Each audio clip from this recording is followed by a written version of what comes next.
Hello friends, welcome to my channel. তো মামনি চ্যানেলের সকল বন্ধুদেরকে স্বাগত জানাই। সকলেই ভালোই আছেন, আমিও বেশ ভালোই আছি। তো আজকে একটা প্রোটিনে ভরপুর ব্রেকফাস্ট রেসিপি নিয়ে চলে এলাম। বাচ্চাদেরও বড়োদের টিফিনও এটা বানিয়ে দেওয়া যেতে পারে। তো চলুন আর দেরি না করে রেসিপিটা শুরু করা যাক। এখানে গোটা ছোলা, গোটা মুগ দেখুন আমি রাতে ভিজিয়ে রেখেছিলাম।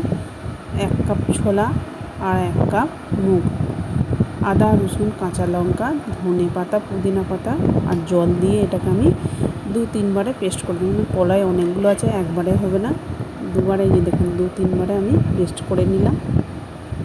এরপর মিক্সিং জারটা ধুয়ে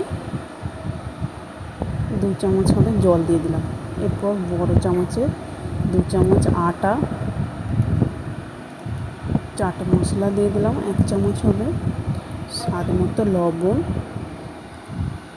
আর কুচানো দেখুন পেঁয়াজ আর গাজর গ্রেট করে রেখেছিলাম দিয়ে দিলাম, একটা মিডিয়াম সাইজের গাজর।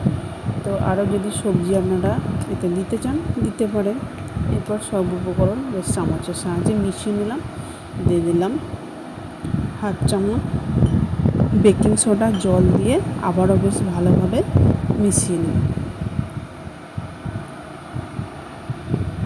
সবশেষে 1/2 চামচ গোটা জিরে দিয়ে দিলাম আর দিয়ে দিলাম ভাজা জিরে।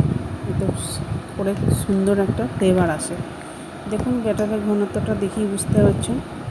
এরপর ফ্রাইং প্যান বসিয়ে দিয়েছি, বাটার দিয়ে দিলাম 1 চামচ। বাটারটা গলে গেলে দিয়ে দিলাম কারি পাতা,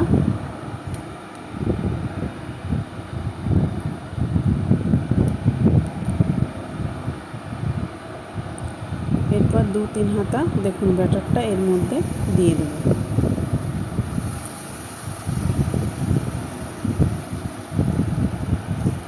বেশ ভালোভাবে দেখুন পুরোটাই ছড়িয়ে দিলাম। এরপর ঢাকা, উপর থেকে কারি পাতা আর কালো জিরে ছড়িয়ে দেব।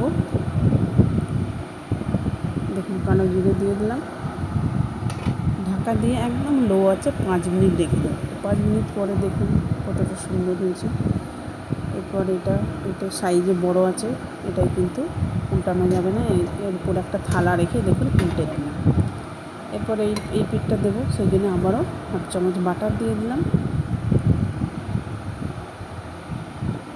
এরপর এটা দিয়ে দিলাম, আবারও 5 মিনিট লো আঁচে ঢাকা দিয়েও রেখে দেবো। দেখুন আমার হয়ে গেছে, কত সুন্দর হয়েছে। বাকিগুলো আমি একইভাবে বানিয়ে নেব। তো আপনারা অবশ্যই একবার হলেও বাড়িতে বানিয়ে দেখুন, কেমন হলো কমেন্ট করে জানাতে ভুলবেন না।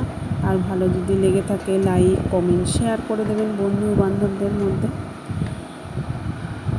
যারা আমার ইউটিউব চ্যানেলের নতুন বন্ধু আছেন, একটা সাবস্ক্রাইব করে পাশে থাকবেন, পাশে থাকা বেল বাটনটি অল করে রাখবেন, তাহলে আমার রেসিপি ছাড়ার সাথে সাথে সবার আগে আপনার কাছে পৌঁছে যাবে। আর পুরনো বন্ধু আছেন, তারা তো সাবস্ক্রাইব করে পাশেই আছেন, তাদের জন্য আমার অসংখ্য ধন্যবাদ। টক দিয়ে খেয়ে দেখুন, দুর্দান্ত লাগে। ভিডিওটা শেষ পর্যন্ত দেখার জন্য অসংখ্য ধন্যবাদ।